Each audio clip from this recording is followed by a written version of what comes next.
This is part 3 of reading books on my channel. Doing live, we're going to read the book Moo Bad La La La by Sandra Boynton. A cow says moo. A sheep says ba. 3 singing pigs say la la la. Oh no, you say that isn't right. The pig says oink all day and night. Rhinoceroses snort and snuff, and little dogs go ruff, ruff, ruff.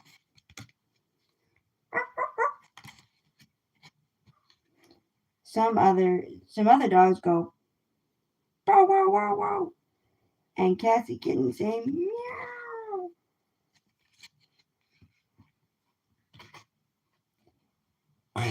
Says the duck. A horse says nay. It's quiet now. What do you say? Hello. Animals. Lion, giraffe.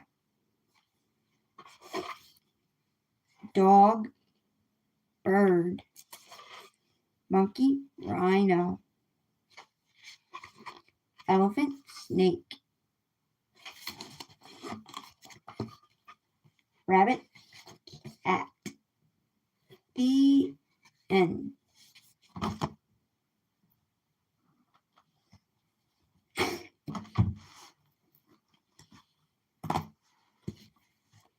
Dinosaur Starts School by Pamela Duncan Edwards.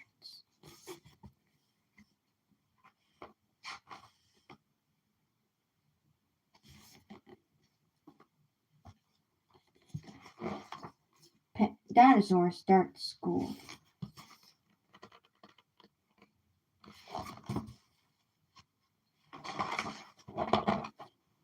What would you do if on the very first day of school, Dinosaur wasn't smiling as his big toothy dinosaur smile? You'd say, "Don't worry, Dinosaur, school will be fun."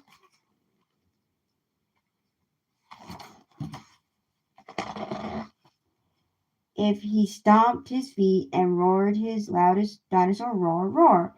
But dinosaurs don't have to go to school. You'd say, "Of course they do, dinosaurs. Otherwise, how do dinosaurs grow up to be smart?"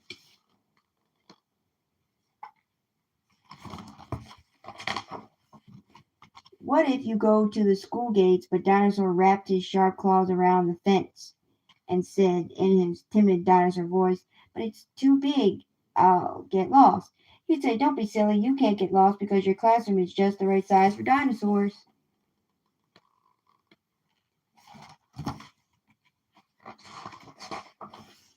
What if you reached the classroom door, but Dinosaur covered his teeny ears and said in his quiet dinosaur voice, "But it's too noisy. I'll get a headache." You'd say, "It's only noisy because everyone is laughing and having a good time."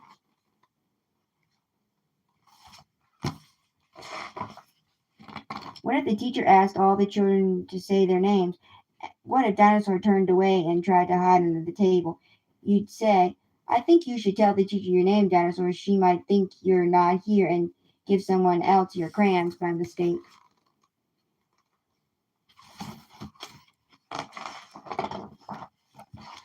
What if you were painting pictures of the sun, but Dinosaur made a big mess?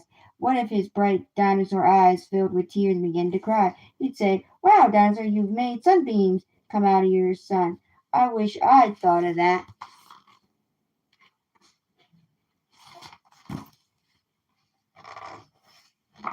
What if it was time for lunch, but Dinosaur said in his worried dinosaur voice, "They might give us something yucky to eat." You'd say, "Well, tell them that some dinosaurs are herbivores and don't like meat.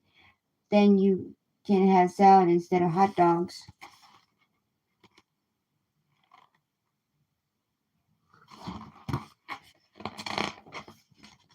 What if everyone ran out to play, but Dinosaur hid behind you and looked shy? What if You and Dinosaur noticed someone else saying, looking shy too.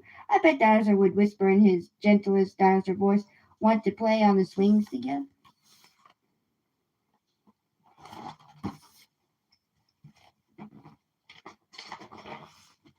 Thank you. And Dinosaur and your new friend would have a great time pushing each other on the swings.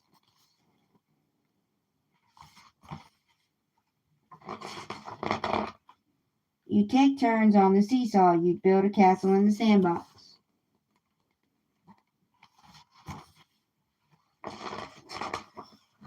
You'd play tag until you were giggling so hard you couldn't run anymore.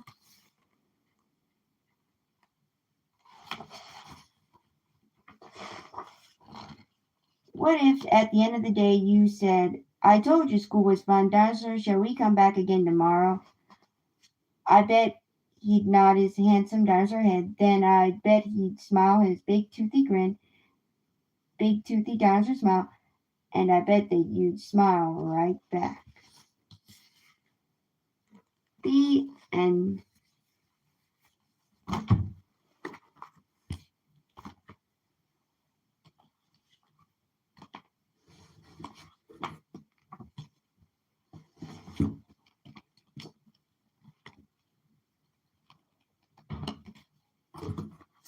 Fly Guy presents dinosaurs. Fly Guy presents dinosaurs. A boy had a pet fly named Fly Guy. Fly Guy could say the boy's name. Buzz. Buzz and Fly Guy were at the Natural History Museum. This museum had lots of cool stuff, said Buzz. There are dinosaur bones in here. Fly Guy was excited. They went inside to learn about dinosaurs. Dinosaurs walked the earth about 250 million years ago during the Mesozoic era. Back then, all the land on earth was pushed together. This landmass was called Pangea. Over millions of years, the land drifted apart to form 7 continents. Scientists have discovered 700 kinds of dinosaurs. Not all dinosaurs lived at the same time. For example, Tyrannosaurus rex and Stegosaurus never met because they lived at different times.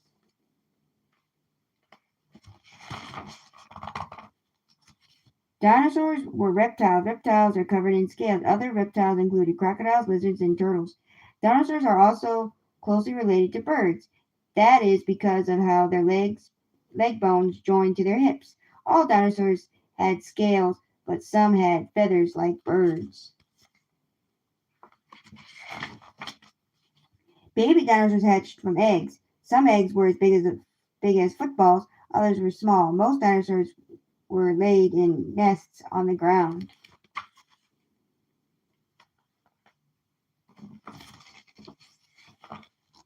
Some dinosaurs, such as Ankylosaurus, ate other dinosaurs or animals. They were carnivores. Carnivores had sharp teeth for hunting and chewing meat. Other dinosaurs, like Iguanodon, ate only plants. They were herbivores. Herbivores had flat teeth for chewing leaves.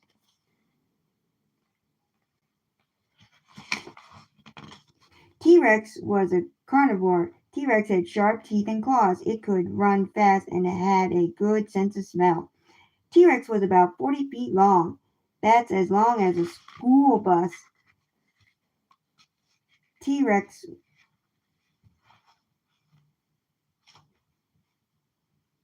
is called King of the T-Rex was a great hunter. That is why T-Rex is called King of the Dinosaurs.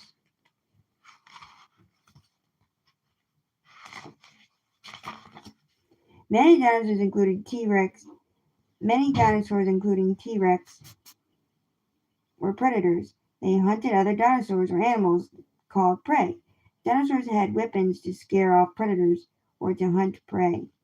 Many predators like Velociraptor had sharp teeth and claws. Stegosaurus was an herbivore. It had a large spiked tail to help keep away predators.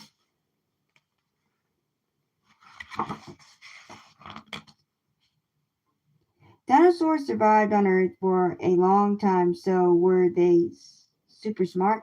They were good hunters and defenders, but most dinosaurs were not smarter than cats or dogs. Scientists believe that most dinosaurs had small brains. Stegosaurus had a brain the size of a walnut.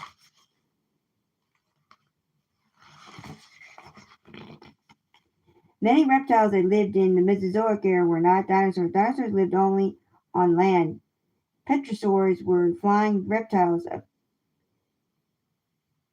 pterodactyl is a type of petrosaur. Plesiosaur lived in water during the time dinosaurs lived. Plesiosaur and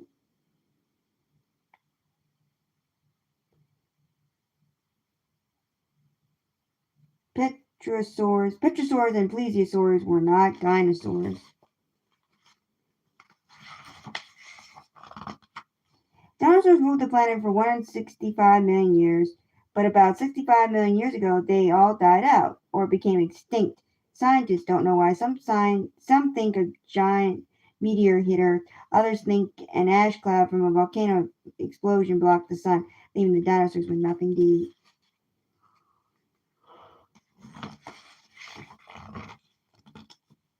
Fossils are the remains of something that existed long ago. They can be in rocks that formed over many years. Other fossils include dinosaur bones. Scientists have learned a lot about dinosaurs by uncovering fossils.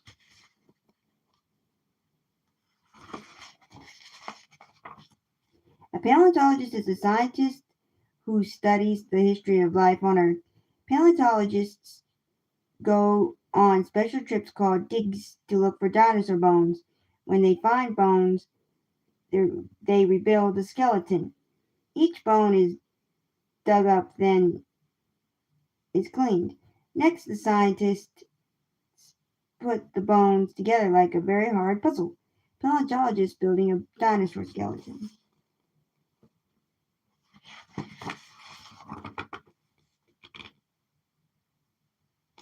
Paleontologists sometimes make mistakes. A paleontologist put the wrong skull on an apatosaurus skeleton. He thought it was a brand new dinosaur called a brontosaurus by mistake. In 1887, another paleontologist found the skull in Wyoming. He thought it belonged to an extinct bison. Later, he learned it belonged to Triceratops.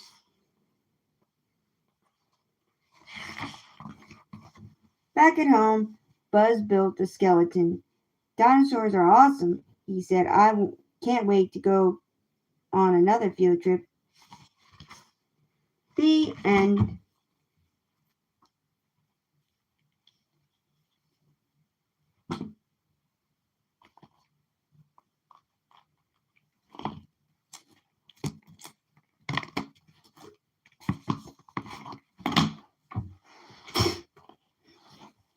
Walt Disney's Seasons and Holidays.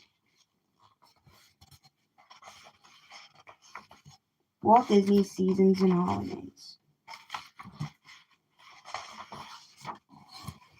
There are some days that you know are going to be special before you even get out of bed. Today is different, you say to yourself. It's a holiday and something wonderful is going to happen. But what is a holiday? It's a special day set aside for rest or play or for remembering something important or someone great. Each season has its own holidays for us to look forward to. Every holiday has its own customs that makes it special. Join Mickey and his friends as they take you through a year filled with holidays we can all celebrate together. Have fun.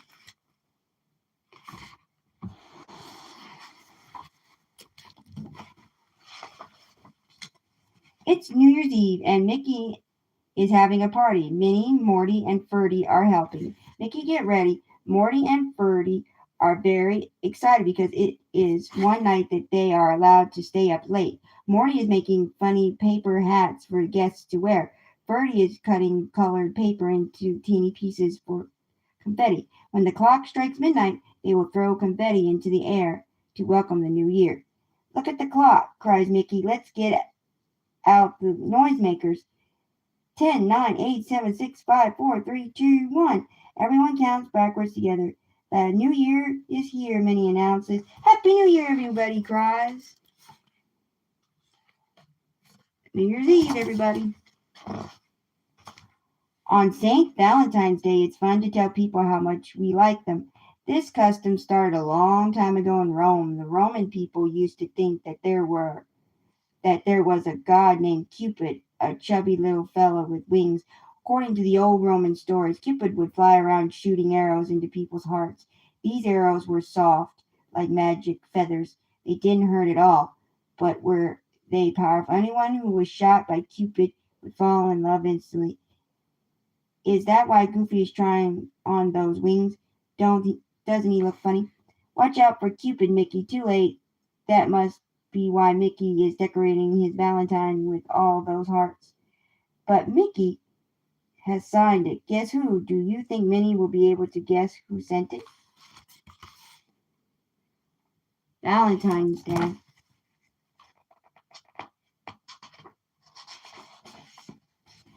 Can you think of a day on which sunshine brings bad luck? Groundhog Day is the answer. On February 2nd, people watch their favorite groundhog come out of its burrow. If it is a cloudy day, the groundhog won't be able to see its shadow. Great, this means spring will soon be here. But if it is a sunny day, the groundhog will be so frightened by its shadow that it will run back into its burrow. That means 6 more weeks of winter. Too bad, Goofy, you might have to wait a long time for that fishing trip.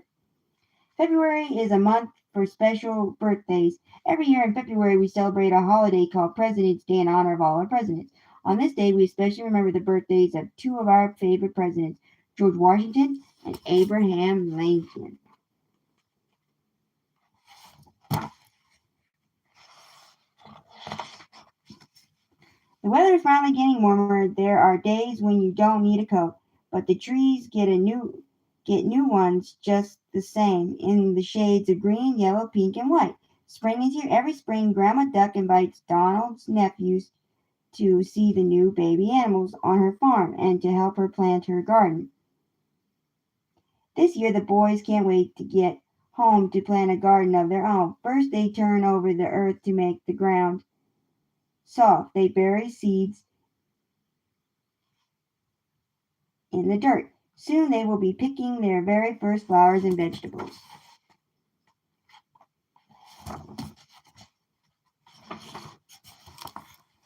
April Fool's Day is a day on which we love to play tricks on other people. One April Fool's Day, Morty and Bertie played this little trick on Goofy.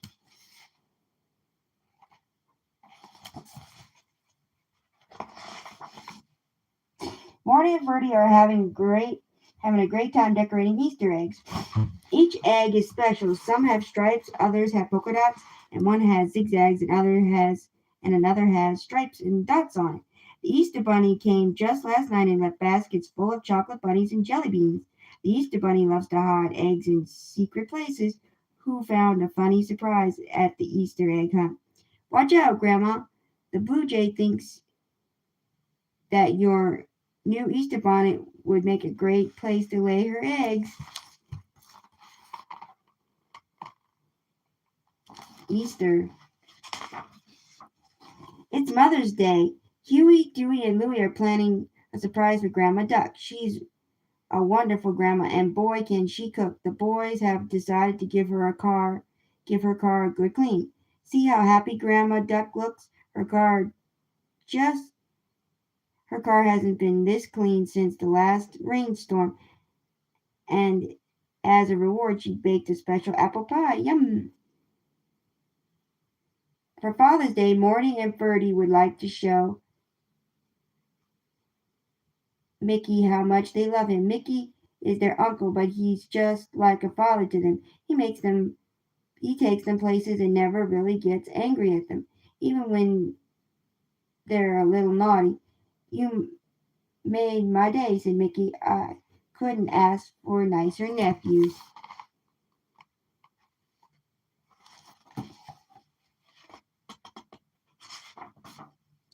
Father's Day and Mother's Day. The summer sun is shining brightly as Donald makes breakfast for Huey, Dewey, and Louie. It's going to be a hot one, says Donald. How would you fellas like to go to the beach? Yippee, replied Huey, Dewey, and Louie. Why, they have their bathing suits on already. Let's go. Look at those waves, cried Huey. How far do you think this one will take us? After their swim, Donald helps the boys build a sand castle. They decorate it with beautiful shells.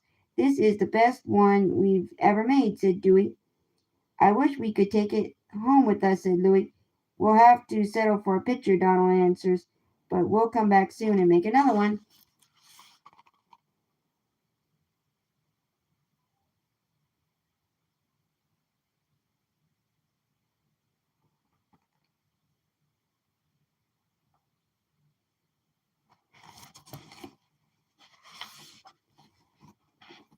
4th of July is a birthday that the whole country celebrates together. Why? Because it's the birthday of the United States of America.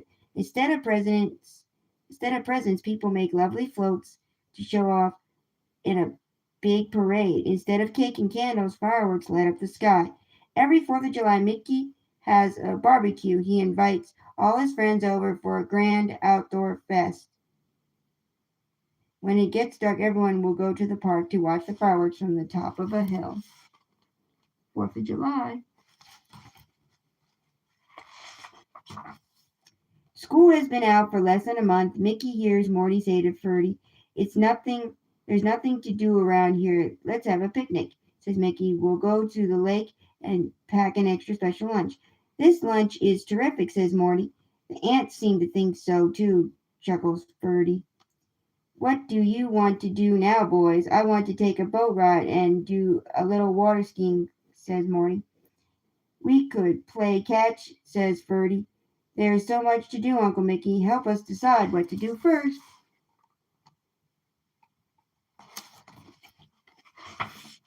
Labor Day marks the last long summer weekend before school starts. On this day, people celebrate work. They do this by not working at all.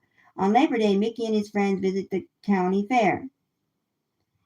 At a county fair, you can see the biggest pumpkins, the reddest tomatoes, and the fattest pigs. You can even taste a delicious prize winning pie. Donald's nephew loves to go on rides and play games. Sometimes they even win a prize. What a weekend of fun. Labor Day. Autumn leaves make a crunchy noise when you walk on them, don't they, Uncle Donald? Yes, Huey, but I think it's time we rake them up. Okay, Uncle Donald, let's get started. We'll be finished in no time. So much for work, says Huey.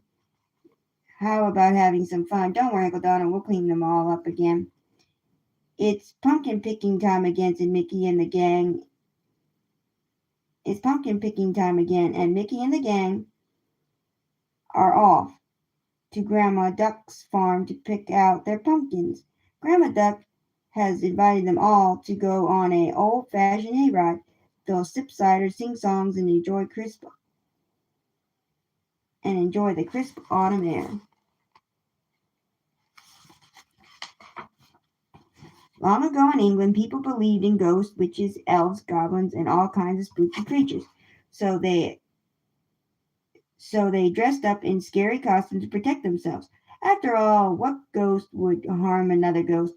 On Halloween, we still dress up in costumes. Why? Because it's so much fun. Here come Morty, Ferdy, and Donald's nephews now. They want to see if they can share Daisy. You've been wait. I've been waiting for you, says Daisy. Can you come in to my Halloween party? We'll drink. We'll dunk for apples, eat some pumpkin bread, and then we'll go. Then we'll all go trick or treating.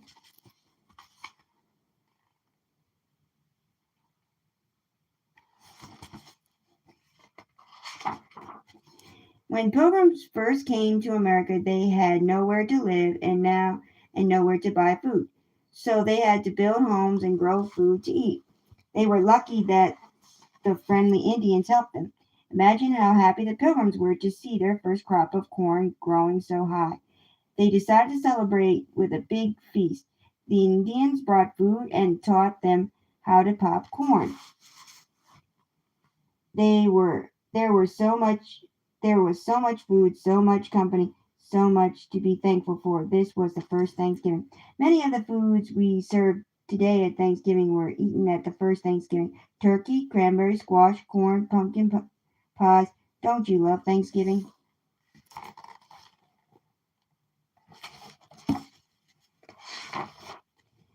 The first snowflakes of winter have barely covered the ground, but Morty and Ferdy can hardly wait to try out their new sleds.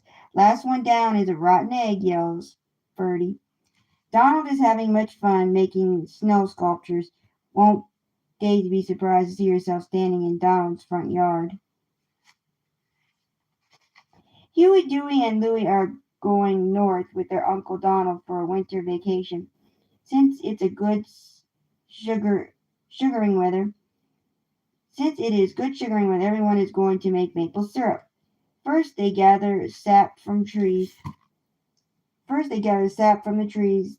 Then they boil the sap in kettles over a fire. Huey, Dewey, and Louie can hardly wait to pour the thick brown syrup over some snow for a delicious maple treat. Yum!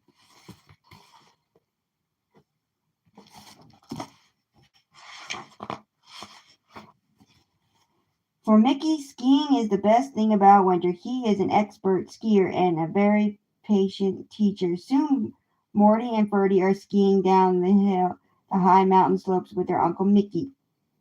Donald has helped Huey, Dewey, and Louie clear the snow off the frozen pond. Today is a perfect day for ice skating. Doesn't it look as if Pluto could use some lessons?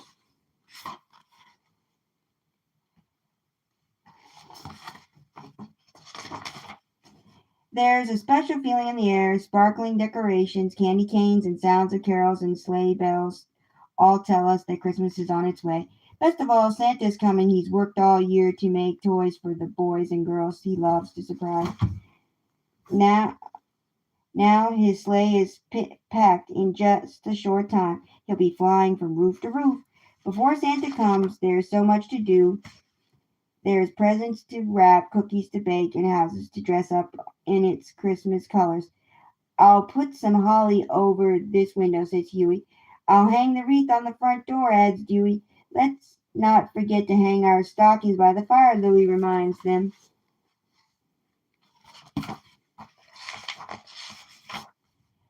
Did you ever wonder why we have a Christmas tree? Long ago in Germany, people thought that evergreens were magical. Then all the other trees withered in the winter. The evergreens stayed green and fresh. If we bring these trees inside, maybe we can share in their good luck, people said. And that's how the tradition began. I love the way Christmas trees smell, says Bertie. And they're great fun to decorate, too, cries Morty. Christmas is so special you will want to share it with all your friends. That is why all the gang has gathered around Mickey's tree to sing their favorite Christmas songs and to share in the warm feelings that Christmas brings.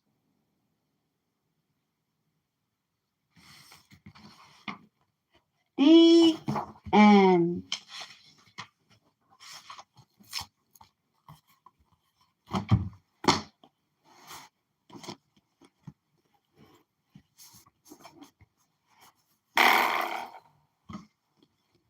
The Ring Bearer by Floyd Cooper.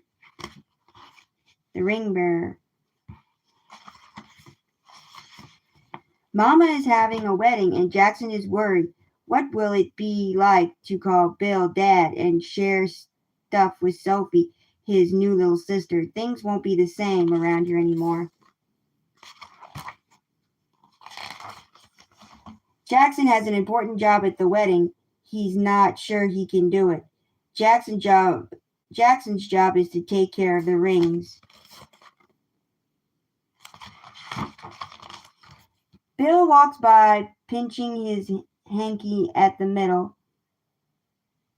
He lifts it, flips it, and folds it into his top pocket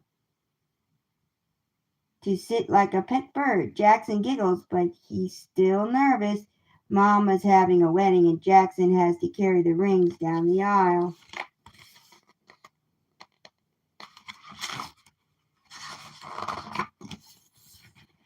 Why the droopy shoulders? Bill asks it as he lifts Jackson high and makes him tall. Jackson smiles on Bill's shoulders, but inside he thinks Mama's having a wedding and I have to carry the rings. But I don't want to trip in front of everyone and mess it all up. Maybe Bill should carry the rings.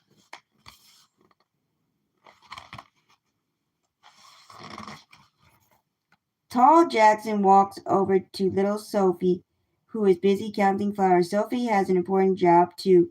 She has to carry the flowers.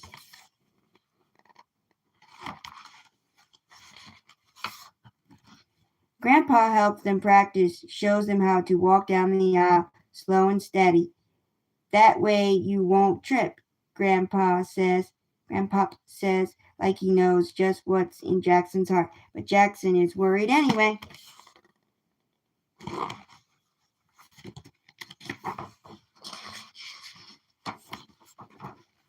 The music starts and Sophia takes off. Grandpop nudges Jackson to get him going too. Jackson walks slowly and steady while Sophia skips ahead, ignoring Grandpop's advice.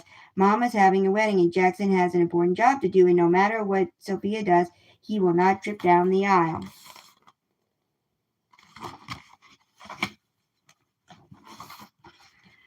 Jackson sees Sophia coming to a step, but Sophia only sees her flowers. Oh no.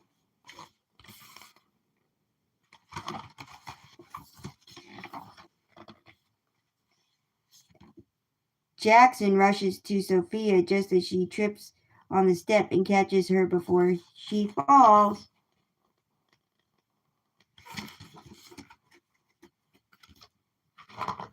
Jackson looks at Grandpop. Grandpop cheers. Mama and Bill cheer too. The whole wedding cheers. They're all cheering for Jackson.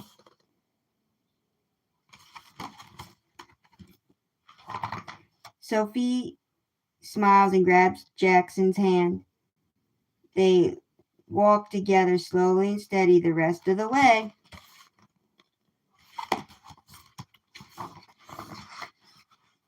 Sophie stands next to her dad. Jackson waits for his mama, who is coming down the aisle now with Grandpa by her side, looking like the prettiest lady in the whole church. Jackson sneaks a peek at Sophie, making sure she is still okay. When Mama gets to the end of the aisle, she bends down next to Jackson. You're a great big brother, Jack, she whispers. Sophie is lucky to have you around.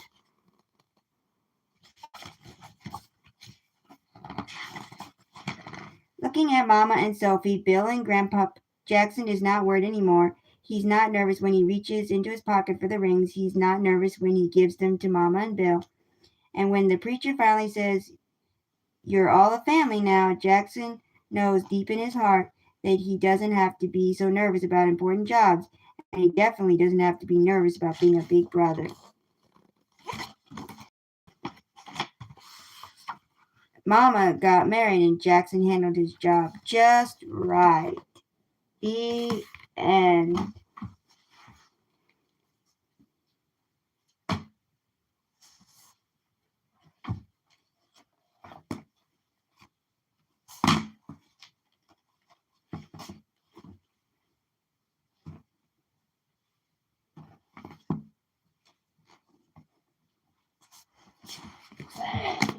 Bless you.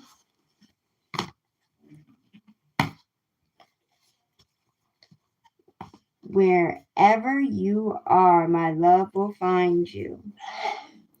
Bless you. Wherever you are, my love will find you. By Nancy Tillman. Bless you. I wanted you more than you ever will know, so I sent love to follow wherever you go.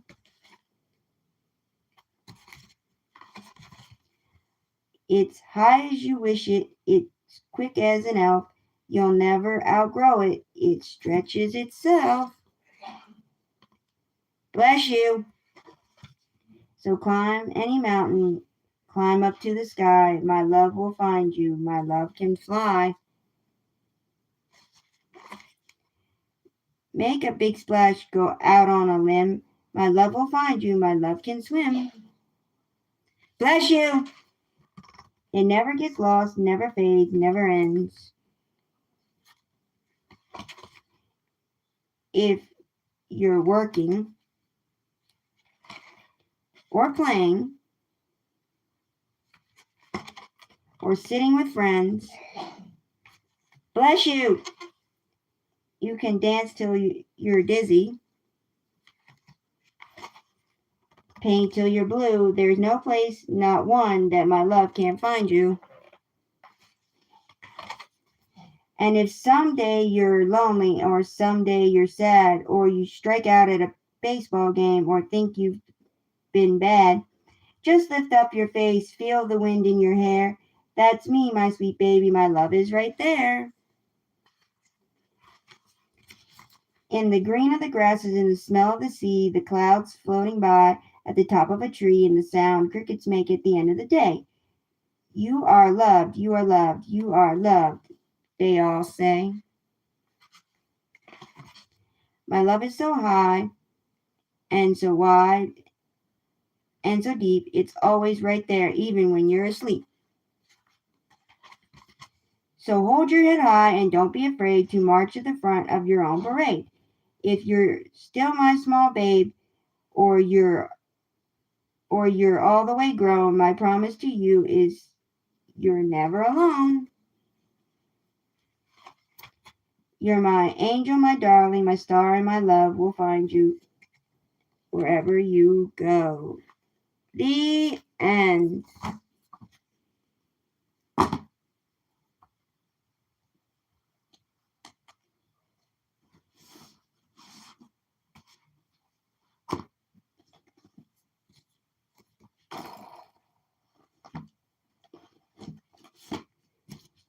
Olaf's Night Before Christmas.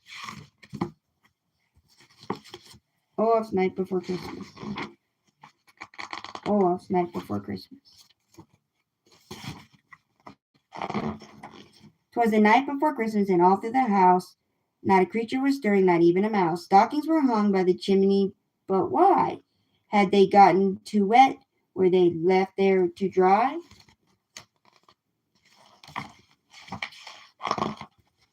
Elsa was sleeping all snug in her bed with glittering northern lights, while glittering northern lights danced overhead. Anna snored softly while I counted sheep, settling myself in for a cozy night's sleep.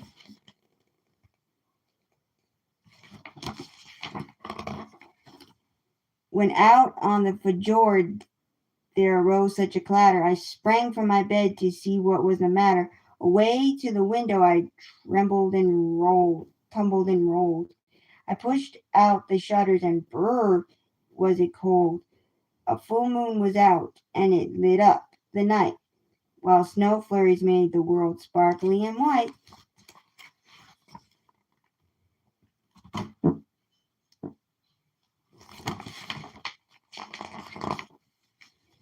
Then, grabbing an icicle, what did I spy? 8 little Svens flying high in the sky. The Svens pulled a sleigh. There was someone inside. Could Sven and his Kristoff be out for a ride? Straight toward the castle the flying sled came, while the man was it Kristoff, called out some strange names. Now Dasher, now Dancer, now Prancer and Vixen, oh Comet, oh Cupid, oh Dancer, oh Blitzen, to the top of the turret and over the wall. Now dash away all.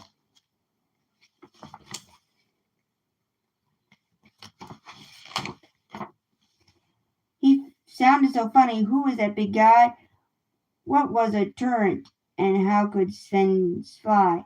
And then with a ringing I heard on the roof the thumping and bumping of each little hoof.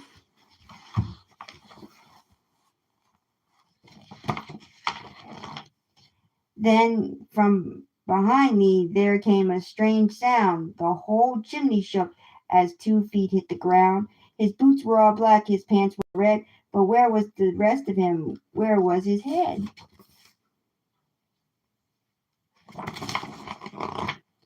Then out of the fireplace the man's face appeared. He had kind, crinkly eyes and a fluffy white beard. Christoph, he wasn't this man. Christoph, he wasn't. This man smelled too nice, like snowballs and cookies and Christmassy spice. Christmassy spice. He placed a large bag filled with gifts on the floor. Was a sale going on at old Oaken's big store? He brushed off his clothes and then began to unpack, pushing off for crumb cake left out as a snack. Pausing for crumb cake left out as a snack.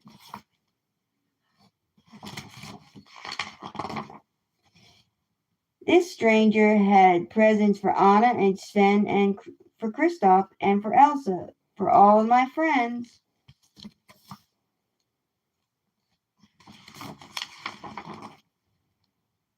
He reached for his coat and gave two little tugs. I reached for his coat and gave two little tugs and said, "My name is Olaf. I like warm hugs." Ho, ho, ho. He turned with a start, then let out such a giggle I had to laugh too when I saw how he jiggled.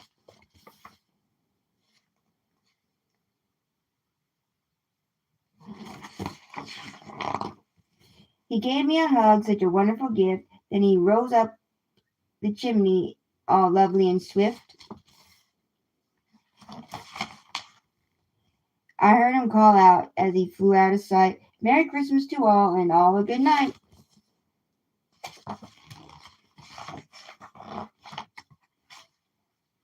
The end.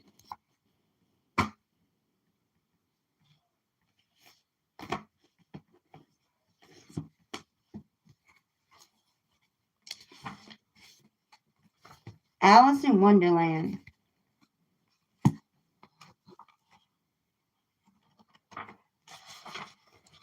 One summer's day, Alice and her kitten Diana were sitting in a tree by the river as Alice's sister read aloud from a history book. But Alice wasn't listening. She was sleepily dreaming of a world where cats and rabbits wore clothes and lived in little houses. She picked up Diana and climbed down from the tree. Just then a white rabbit was scurrying along. He was clutching a large watch and muttering, "I'm late, I'm late." How curious, guessed Alice. What could a rabbit possibly be late for? "Please," he cried, "wait for me." But the rabbit didn't stop. I'm late, he cried, and disappeared into a large hole at the foot of a tree. Alice was now very curious. She squeezed into the dark hole and crawled after him. Suddenly, Alice found herself falling down, down, down. Luckily, her dress ballooned out and she began floating.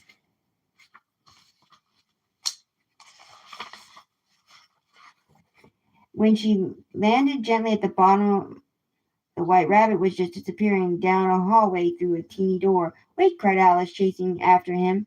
Alice turned the doorknob. "Eek!" cried the doorknob. It spoke. "I'm looking for the white rabbit," said Alice. "Please let me through." "Sorry, you're much too big," replied the doorknob. "Try the bottle on the table over there." Alice saw the bottle labeled "Drink Me" and tasted a little. She tasted a bit more and began to shrink. Soon she was so teeny she could fit through the little door. On the other side of the door, Alice found herself on the edge of a large forest. She saw the white rabbit through the trees in the distance. She started to run after him, but suddenly her way was blocked by two funny little men, Tweedledum and Tweedledee. "My name is Alice," she said politely. "I'm curious to know where the white rabbit is going." The two little men both began thinking at the same time. Alice couldn't understand what they were saying, so she simply set off in another direction.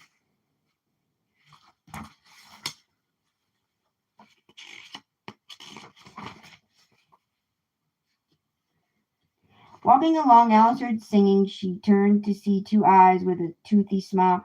As she looked more closely, an odd-looking cat with purple stripes appeared. "I'm Alice. I'm looking for the white rabbit," she said. "Which way should I go?" "I'm the Cheshire Cat," said the odd-looking cat. "If I was looking for a white rabbit, I'd ask the Mad Hatter or March Hare." That was, he pointed toward the path in the forest and vanished.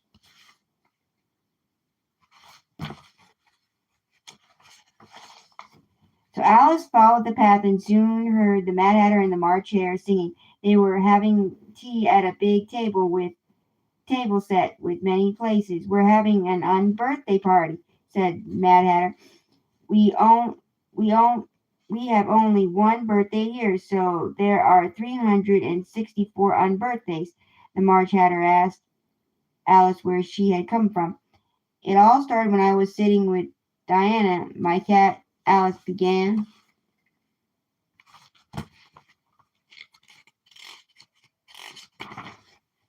Cat, said a squeaky voice.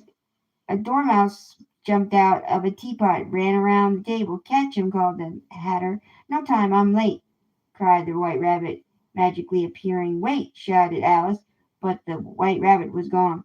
Alice was tired of strange ways of Wonderland. I'm going home, she said, just as a door in the nearby tree opened. Stepping through it, Alice found herself in a royal garden. She was amazed to see two playing cards painting white roses with red paint.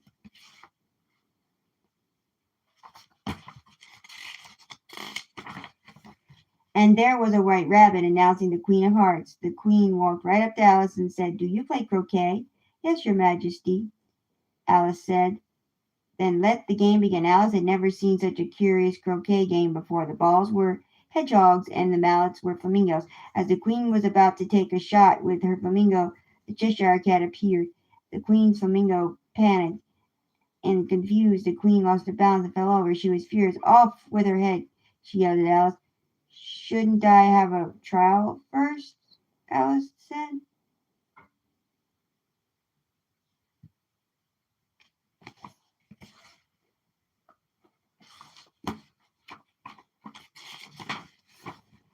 And so Alice was put on trial. The Queen sat on the judge's bench. The witness against Alice were the March Hare and the Dormouse and the Mad Hatter, and then the Cheshire Cat appeared. Look, Your Majesty, said Alice, a Cheshire Cat.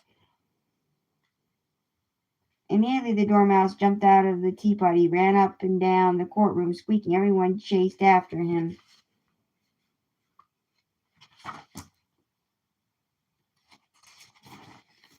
The Queen began yelling at Alice, Off with her! But before Queen could finish, Alice began growing and growing and growing.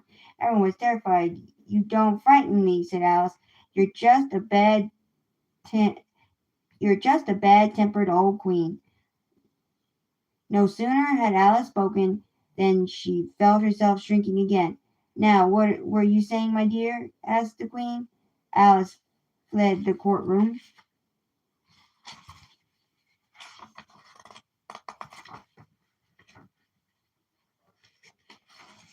Alice ran and was soon lost in the maze of hedges. She could still hear the Queen's voice, but it sounded very far away now, as if in a dream. Wonderland faded, and she could hear something calling her. Alice, please wake up. You've been asleep for a very long time. Alice rubbed her eyes and woke up on the river bank. I've been dreaming, her sisters. You've been dreaming, her sister said. Oh, I've had such an exciting time, Alice replied. There was a white rabbit. I followed him and never mind, said Alice's sister. It's time to go home for tea. Alice picked up her kitten. You know, Diana, she said, maybe I'll stay in the real world after all. The end. Pup and Bear. Pup and Bear. Pup and Air.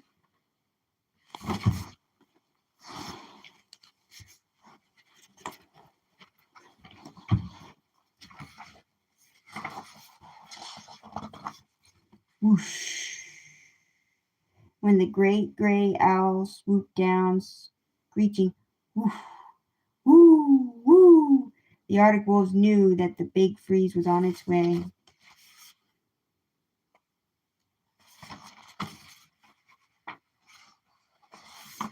They took shelter in a snowdrift. They listened to the fierce wind holler and roar. They watched the snow blow in spirals, wrapping the world in a fluffy white snow. fluffy white coat.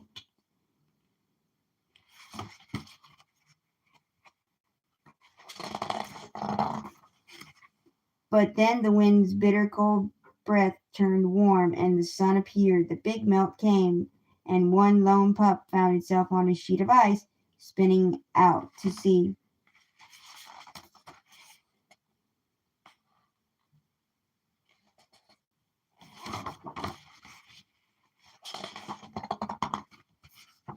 The pup slid into the water. He swam and he swam. When he reached land, he burrowed into a snowbank. He was tired. He wanted his mother. The pup closed his eyes and fell asleep, listening to the throb of silence across the still landscape.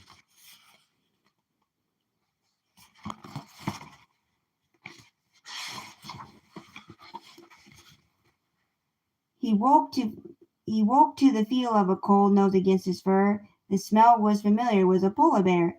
"You're not my mother," said the pup, fluttering his ears against his head. "I'm not your mother," said the polar bear, "but I can cuddle you and keep you safe." The pup was shy and frightened. "Aren't you going to eat me?" he asked. Polar bears eat wolves?" "Not this one," "Not this one," said the polar bear, shaking her head. "Climb on my back and I'll take you to my den."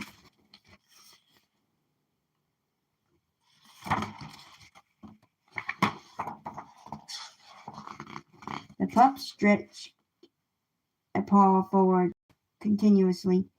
Then he climbed onto the polar bear's back. They crossed the tundra under the watchful eyes of a trio of baby puffins learning to fly.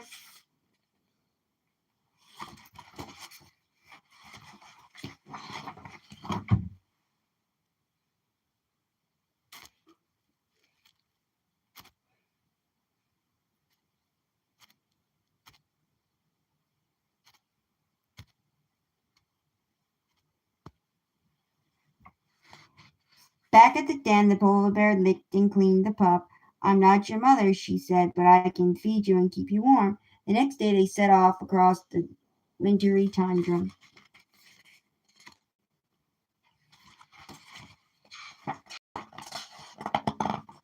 When they spotted a walrus with long, sharp tusks, the polar bear bellowed and chuffed.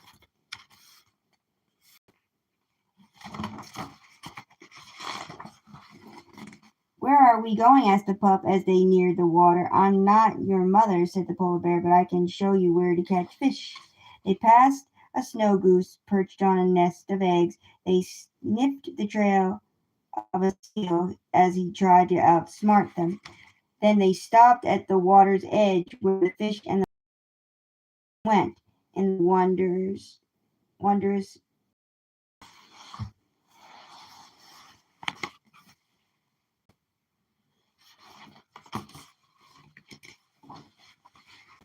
The sun shone down on the crisp, crackling snow, and the polar bear rolled in a snowbank. "Come on," she said to the pup. "I'm not your mother, but I can play with you." And when the pup tugged too hard at the polar bear's fur, the bear growled. "I'm not your mother," she said, "but I can scold you." Then she nuzzled the pup and tickled his tummy.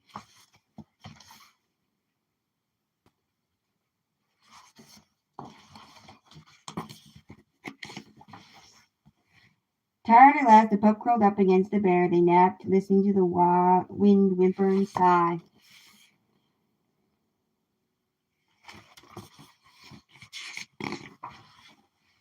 The earth turned round and round, and the big freeze came, followed by the big melt, until at last the polar bear nudged the wolf, who wasn't a pup any longer. "I'm not your mother," she said, "but I know it's time for you to go." She nuzzled the wolf one last time, and the wolf nuzzled her back. Then he walked out into the world.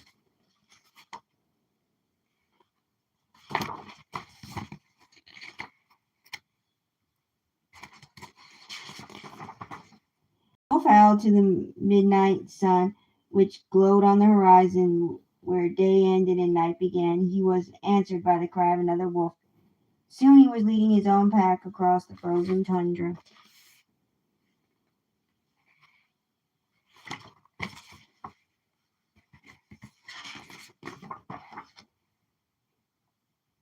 Then one day the wolf came upon a polar bear cub huddled in a snowdrift. "Where is your mother?" asked the wolf, but the cub didn't know. The wolf sniffed the cub and rubbed his fur with a wet nose. "You're not my mother," said the cub, cowering. "I'm not your mother," said the wolf, "but I can cuddle you and keep you warm."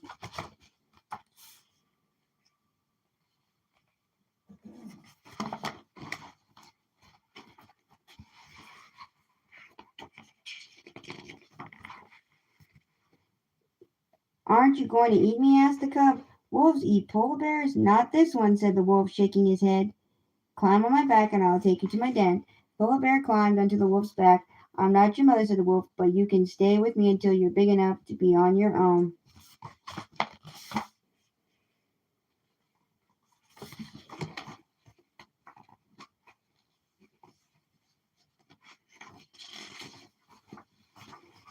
And the wolf led the pack back across the tundra. Along the path went round and round in the wondrous wheel of life.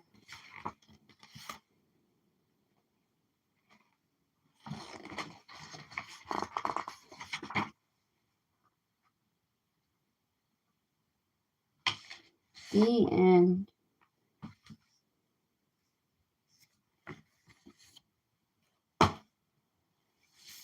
Okay, let's see.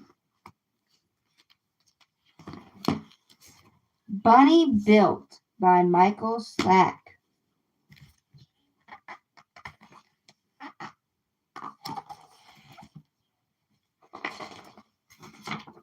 Bunny Built by Michael Slack.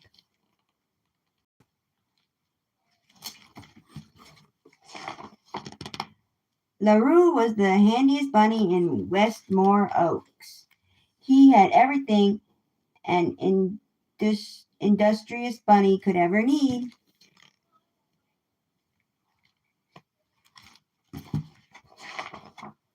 Everything, that is, except carrots. He checked all of his usual hiding spots. He was completely out.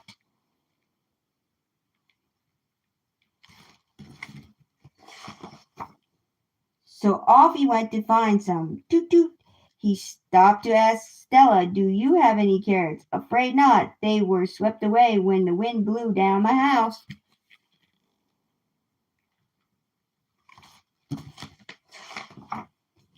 He stopped to ask Neville, "Do you have any carrots?" "Nope, they were in my boat, but it sank." He stopped to ask Ivy, "Do you have any carrots?" "Sorry, LaRue, no carrots." "What happened to your table?" Neville asked Ivy. "I gave it to Beaver. He needed wood to fix his dam, but I found this beautiful rock to sit on."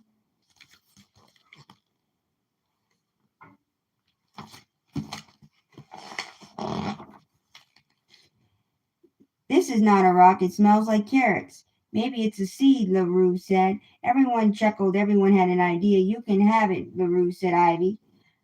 LaRue's friends helped him load the orange ball into his dump truck.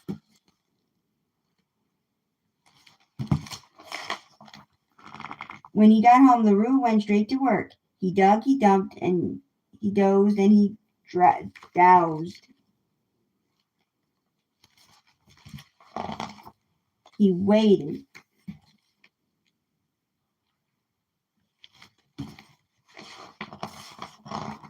Then he brought in the heavy equipment. The crane creaked, and pulleys pulled, and the ground shook, and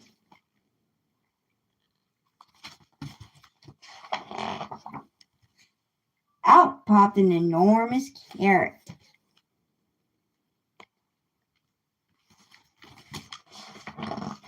"Whoa, what should I do with all that carrot?" said LaRue. Everyone had an idea, but LaRue's idea was best.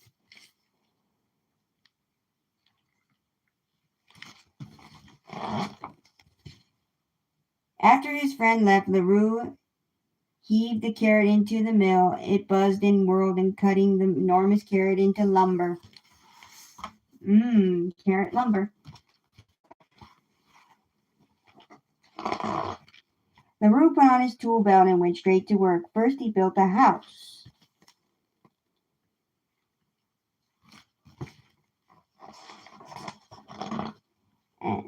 then a boat, and last a table.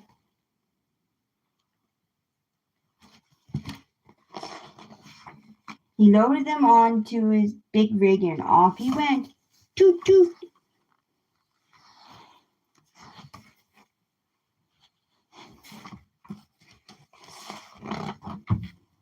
The Roo stopped to see Ivy and Neville and Stella.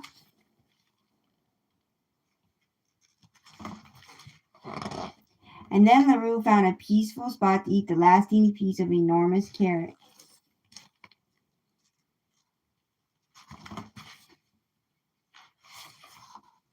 It was delicious.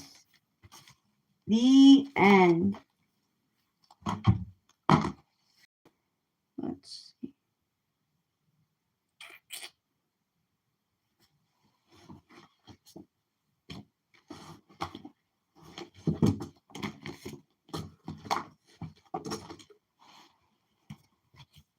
A friend for noodles.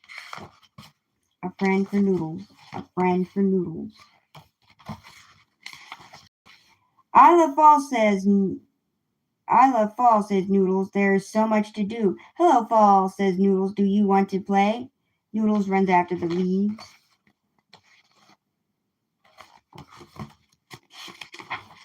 He chases them around. At last, Noodles catches the leaves. Gotcha, says Noodles. Next, Noodles wants to play with his teddy. Where is it? Someone stole my teddy, says Noodles.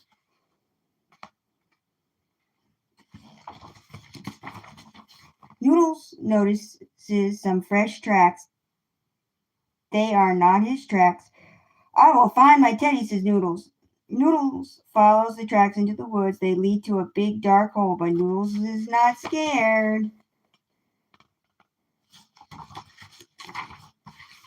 He wants his teddy back.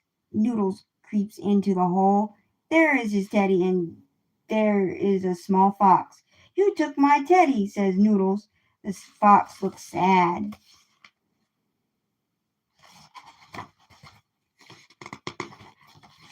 I'm sorry, says the small fox. Noodles grabs his teddy and runs away.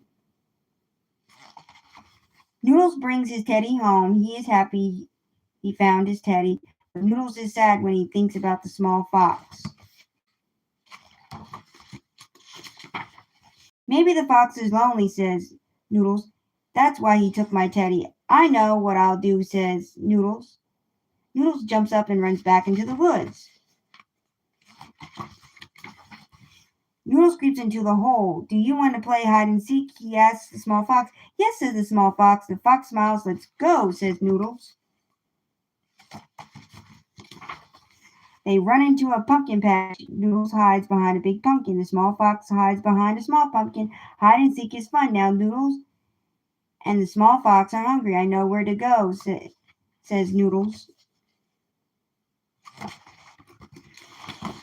They run to an apple tree. Noodles eats an apple. The small fox eats an apple. They taste good. Look, says Noodles, a pile of leaves. And Noodles and the fox jump into the leaves. Yippee!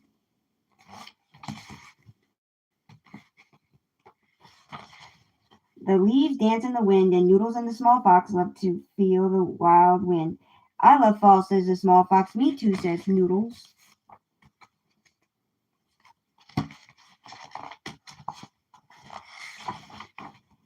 Are you my friend? Asked the small fox. Yes, says Noodles. I will even share my teddy with you. The small fox, then Noodles and the small fox. The small fox smiles. Then Noodles and the small fox run down the hill all the way home.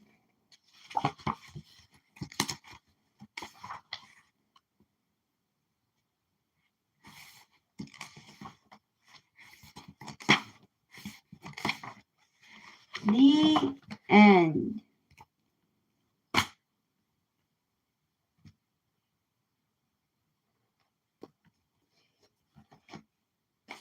"101 Dalmatians." 101 Dalmatians. Pongo and Perdita fall in love at first sight. The Dalmatians help their owners meet each other. Roger and Annetta fall in love too. Roger and Anita fall in love too.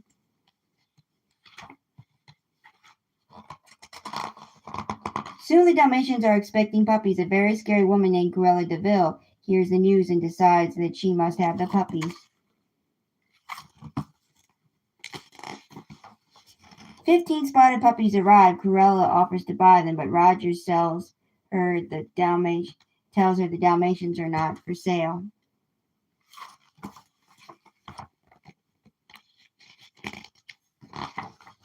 A few nights later, two men come to the house. They find the puppies, stuff them in a big bag, and leave.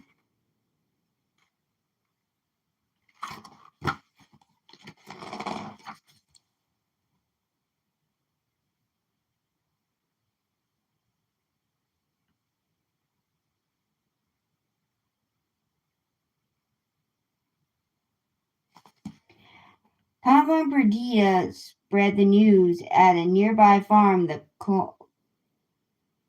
colonial Sergeant Tibbs and the captain, a retired army dog, and a cat and a horse hear about the stolen puppies. When the Colonial and Sergeant Tibbs check inside the old DeVille place, they see more stolen puppies than they can count.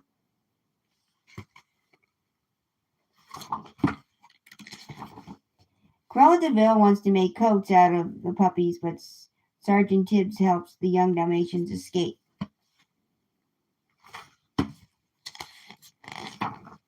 Pongo and Perdita meet up with the puppies and start to lead them on the long journey home.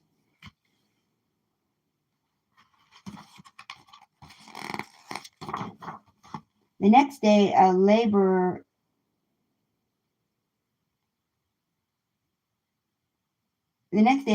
Retriever takes the Dalmatians to a blacksmith shop. The puppies roll around in the black soot. Then they sneak past Cruella in disguise.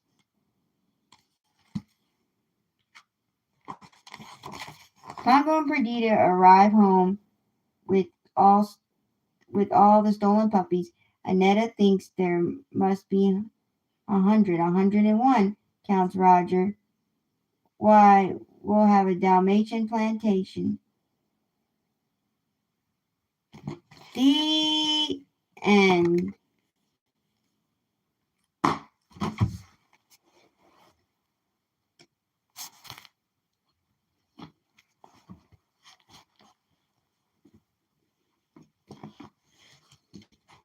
The First Strawberries, a Cherokee Story. The First Strawberries, a Cherokee Story. Long ago, when the world was new, the Creator made a man and a woman. The two of them were made at the same time so that neither would be lonesome. They married, and for a long time they lived together and were happy.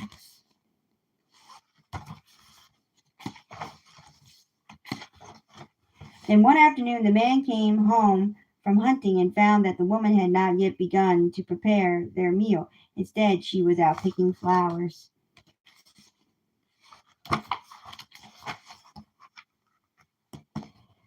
The man grew angry. "I'm hungry," he said in a cold voice. "Do you expect me to eat flowers?" Now the wife, too, became angry. She had picked those flowers to share their beauty with her husband. "Your words hurt me," she said. "I will live with you no longer."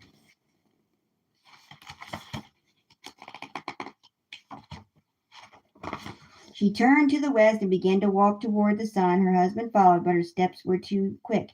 He could not catch her. He called her name, but she could not hear him. She went as fast as he could to go get his wife, but was much faster.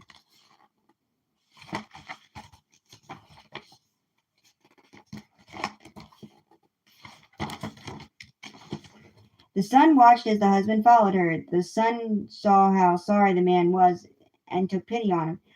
"Are you still angry with your wife?" asked the sun. "No," said the man. "I was foolish to speak angry words, but I can't catch her to tell her I'm sorry." "Then I will help you," said the sun.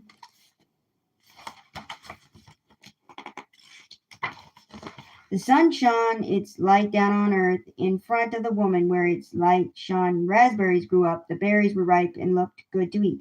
But the woman paid no attention to them and continued walking.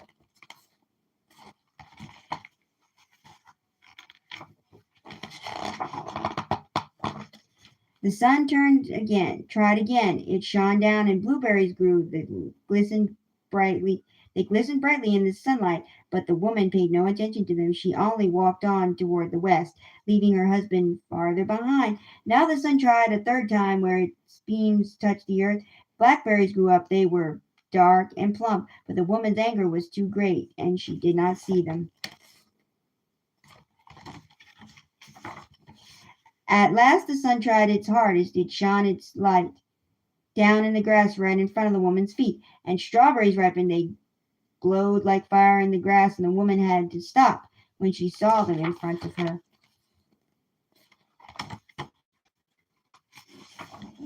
She knelt down and picked one and bit into it. She had never tasted anything like it before. Its sweetness reminded her of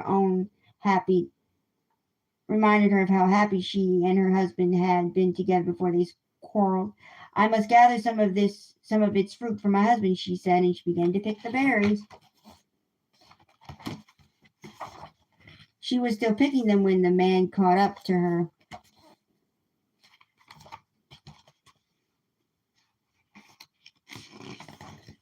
Forgive me for my hard words, he said to her, and she answered him by sharing the sweetness of strawberries. So it was that strawberries came into the world.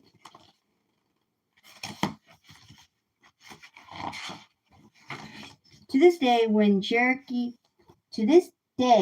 Cherokee people eat strawberries, to this day, when the Cherokee people eat strawberries, they are reminded to always be kind to each other, to remember that friendship and respect are as sweet as the taste of ripe red berries. The end.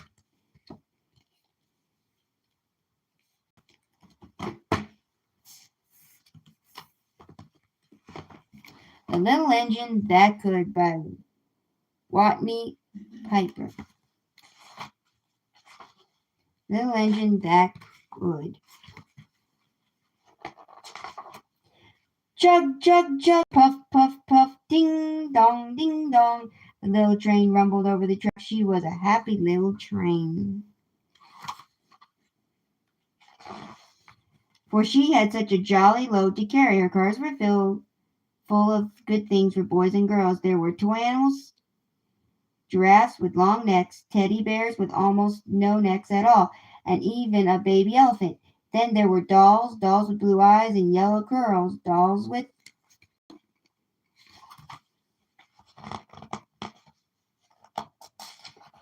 brown eyes and brown bobbed heads, and the funniest little toy clown you ever saw. And there were cars full of toy engines, airplanes, tops, jackknives, picture puzzles, books, and every kind of thing boys and girls could want.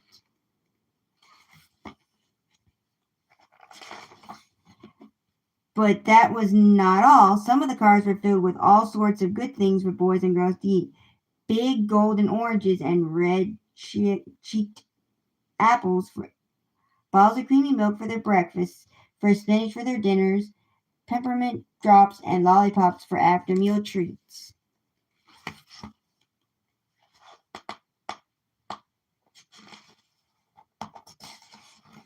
The little train was carrying all these wonderful things to the little boys and girls on the other side of the mountain. She puffed along merrily, then all of a sudden she stopped with a jerk. She simply could not go another inch. She tried and she tried, but her wheels would not turn.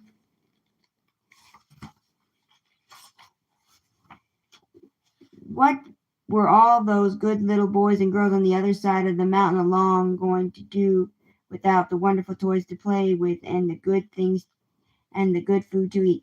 Here comes a shiny new engine, said the funny little clown, who jumped out of the train. Let us ask him to help us. So all the dolls and toys cried out together.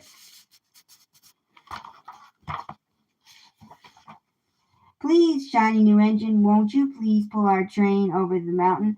Our engine is broken down, and the boys and girls on the other side won't have any toys to play with or good food to eat unless you help us.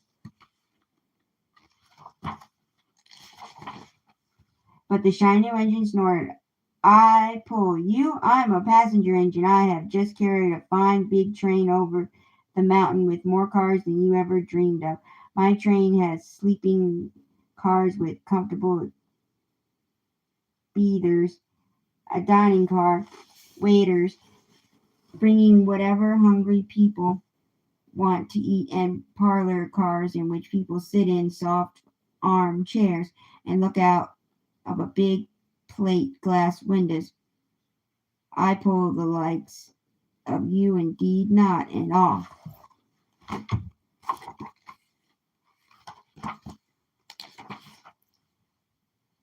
He steamed to the roundhouse where engines live when they are not busy.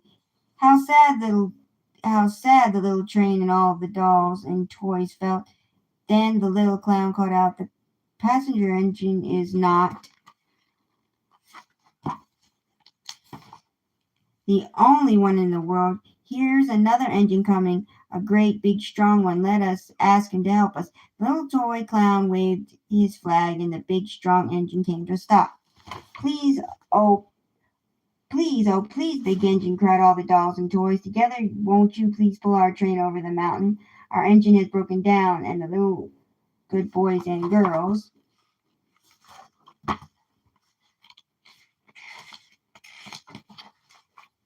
on the other side won't have any toys to play with or good food to eat unless you help us.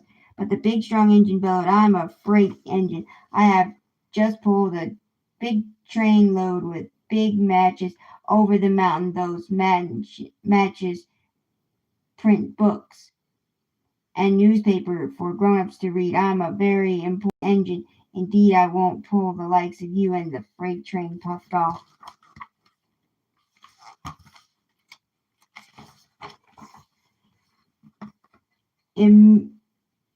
Indignantly to the roundhouse. The little train and all the dolls and toys were very sad. "Cheer up," cried the little toy clown. "The freight engine is not the only one in the world. Here comes another. He looks very old and tired, but your train is so little, perhaps he could help us." So the little toy clown waved his flag, and the dingy, rusty old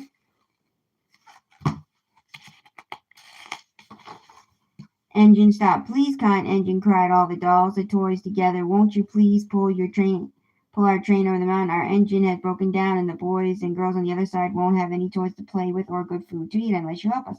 But the rusty old train said, "I'm too tired. I must rest.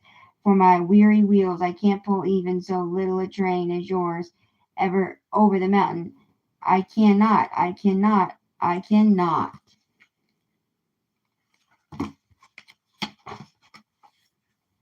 And off he rumbled to the roundhouse, chugging. "I cannot, I cannot, I cannot." Then indeed the little train was very, very sad, and the dolls and the toys were ready to cry. But the little clown called out, "Here's another engine coming, a little blue engine, a very little one. Maybe she will help us." The very little engine came chugging merrily along. When she saw the toy clown's flag, she stopped quickly.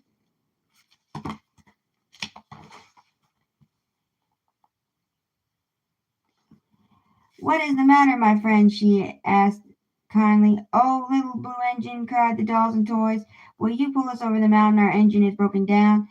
Good boys and girls on the other side won't have any toys to play with or good food to eat unless you help us. Please, please help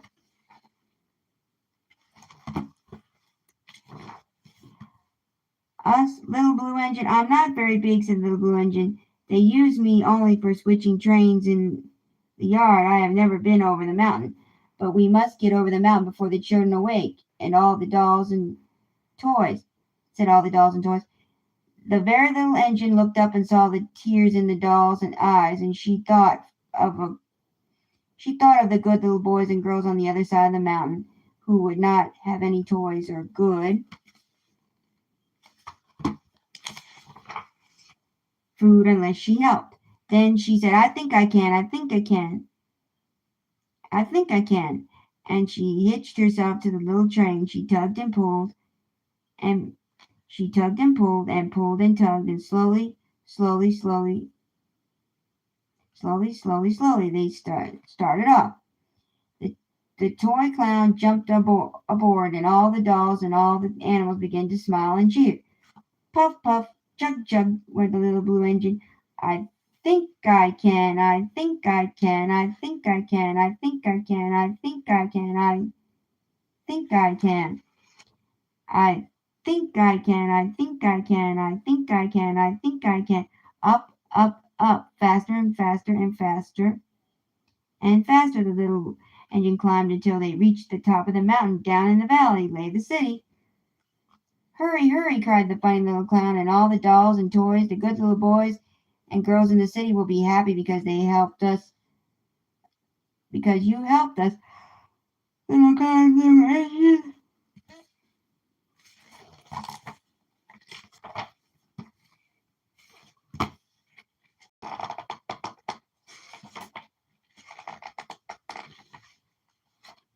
And the little blue engine smiled and seemed to say as she puffed sadly down the mountain, I thought I could, I thought I could, I thought I could, I thought I could, I thought I could, I thought I could. The end.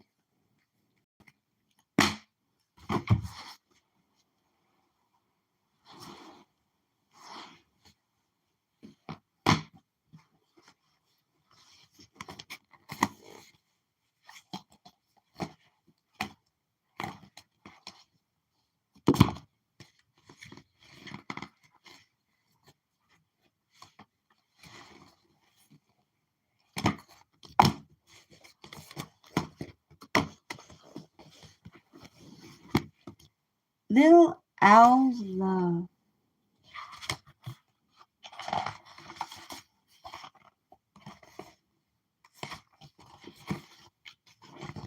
Little Owl's Love.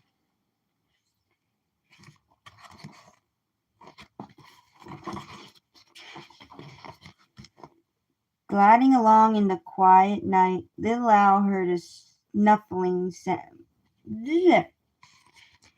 Gliding along in the quiet night, Little Owl heard a snuffling below. Hedgehog had discovered a new mushroom patch.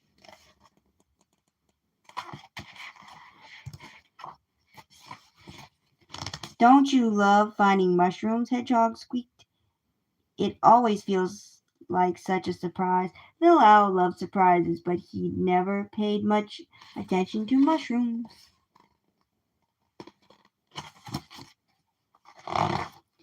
Seeing his friend so delighted made Little Owl feel cheerful too. What do I love? Little Owl thought. There were so many things. Stars shimmered, fireflies winked, frogs called out to one another through the reeds.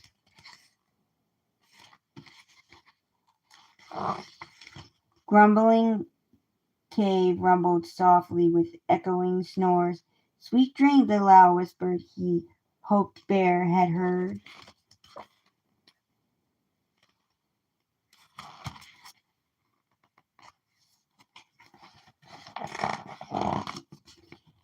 It felt special to know the forest so well. But there were mysteries too. That mountain of sticks was Beaver's lodge. What went on inside? Little Owl loved to wonder about it.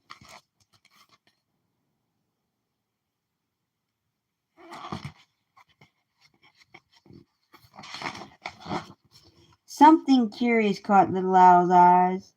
It was hidden among the leaves.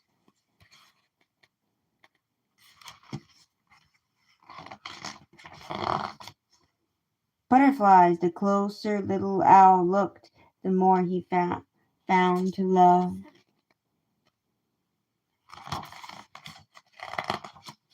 Little Owl knew Raccoon felt that way too.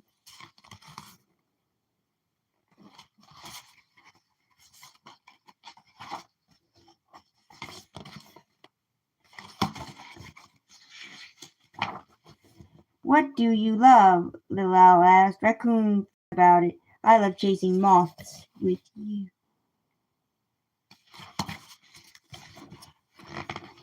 And listening to the crickets sing, Little Owl added, and watching the sky, said Raccoon.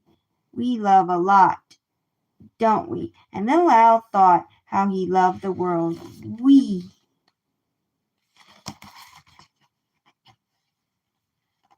I love the word we.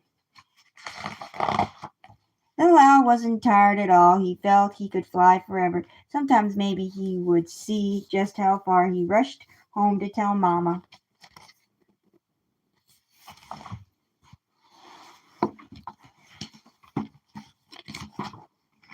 As Little Owl soared through the twilight, he marveled at his forest so different. In this light, there was a creek where he first met Bear. Mist was drifting in from the waterfall. Everything Little Owl loved was right here.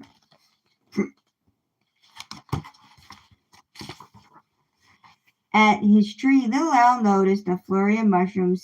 Seeing them brought Hedgehog to mind, which made Little Owl happy.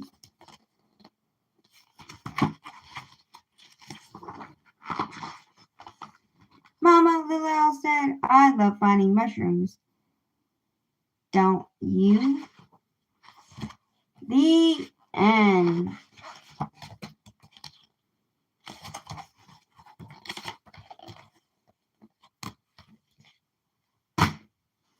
How to Get Your Octopus to School by Becky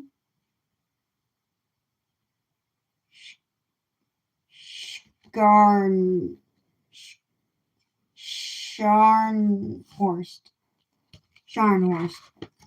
How to Get Your Octopus to School.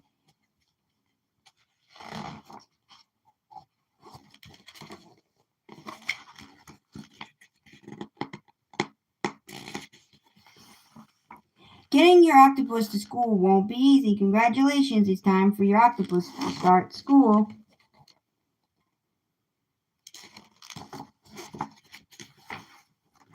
He would much rather stay home with you and play hide and seek or dress up.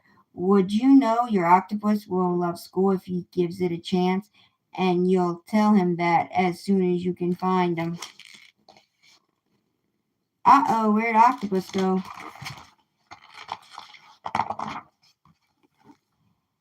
This might take a while. Octopuses are good at hiding. Very, very good.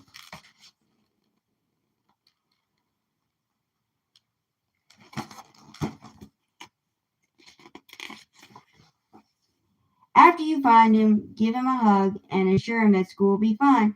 He won't want to let go. Octopuses' suction cups are powerful, very, very powerful. But don't worry, tickling will loosen his grip.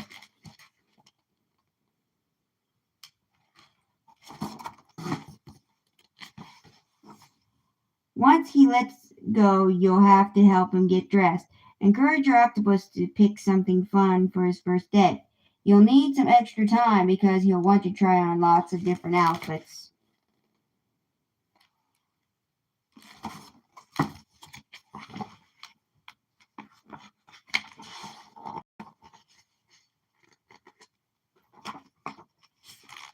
After he finds the perfect ensemble, complete his style and tell him you'll be the handsomest octopus in school.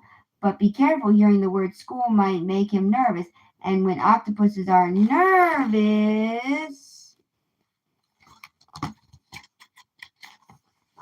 they itch. So to be prepared for accidents.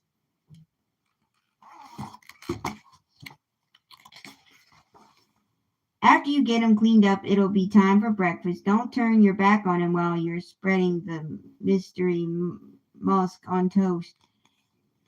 You'll need to get him cleaned up again and pick out another perfect outfit.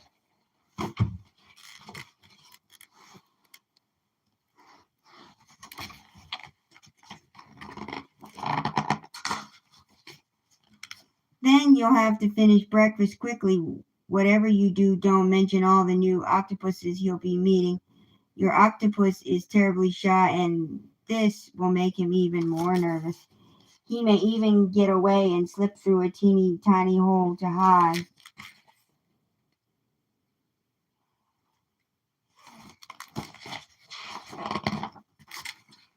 By now you'll be running late, very, very late. When you try rushing him out the door, he'll insist on picking out 8 of his favorite stuffed animals to bring along. This will take forever. But that's okay. It's much harder to cling to the ceiling fans and sofa, the end of the table, and lampstand and door frame, or you when his arms are full.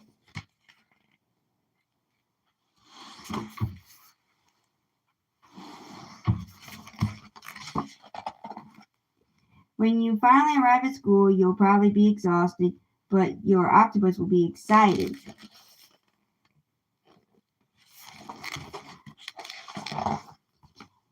You'll watch in surprise as he slides off to play hide and seek with his new friends, and you'll smile proudly when his teacher compliments his dapper appearance. Wait for a few minutes before leaving just to make sure he's okay.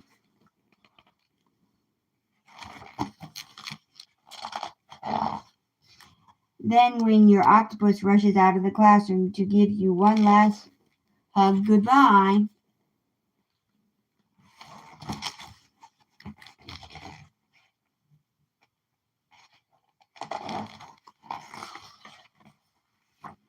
it'll be you who has a hard time letting go. The end.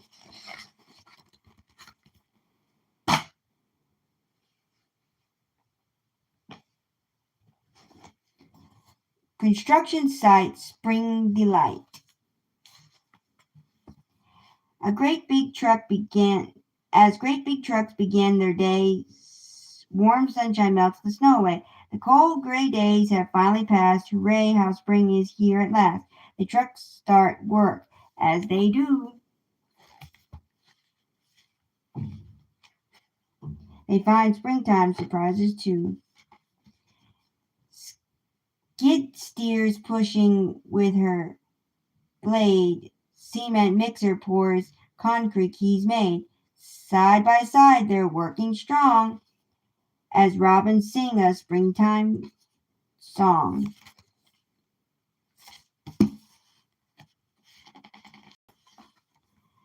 Crane truck swings his broom around and lowers his hook to the ground. He grabs a load, then flips his broom and finds bright tulips all in bloom. Dump truck has a busy day, hauling tons of dirt away. Flatbed hauls her heavy load to the side and on the roads. Honk honk, they greet each other. Quack, call out some baby ducks.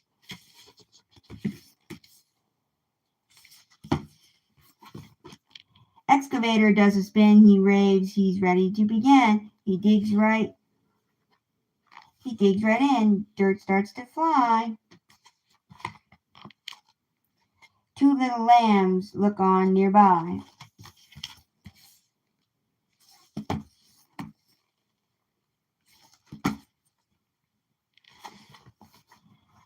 While big bulldozer clears the ground, more spring surprises are soon found. He moves a mound of rock and sees some bunnies playing happily.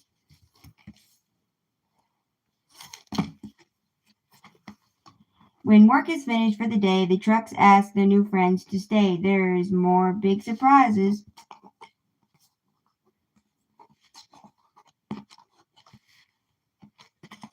An Easter egg hunt surprise. New beginnings, special friends. That's how this joyful spring day ends with Easter blessings and delight.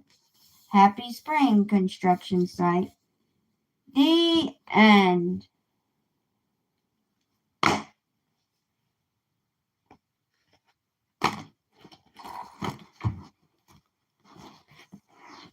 More to come the next time around. We'll read Dory, Hank the Septipus, Finding Dory, Hank the Septipus, a disarming tale.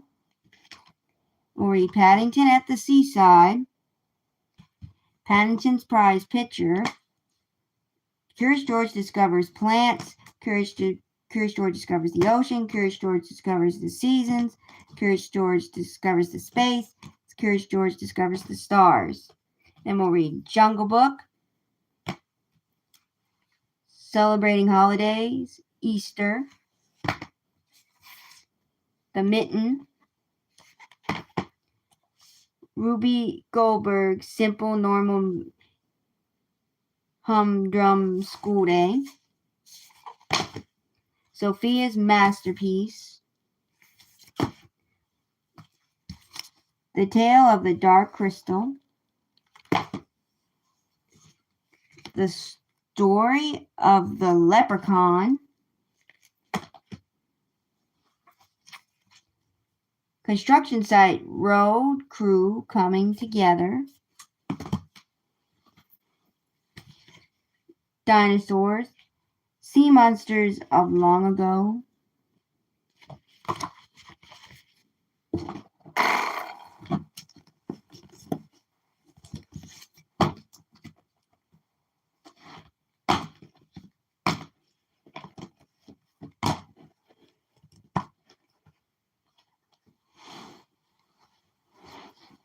we'll be reading also Brother Eagle and Sister Sky. We'll be reading Milo's Trick, Let's Stop on Market Street, Raccoon on His Own. That's what we'll be reading, Raccoon on His Own.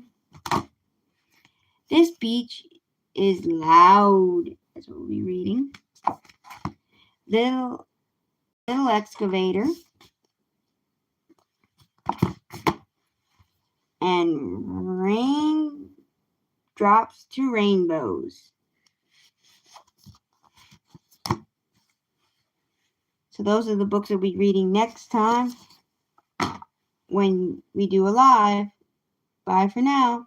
The Maryanne Alexander channel. Bye.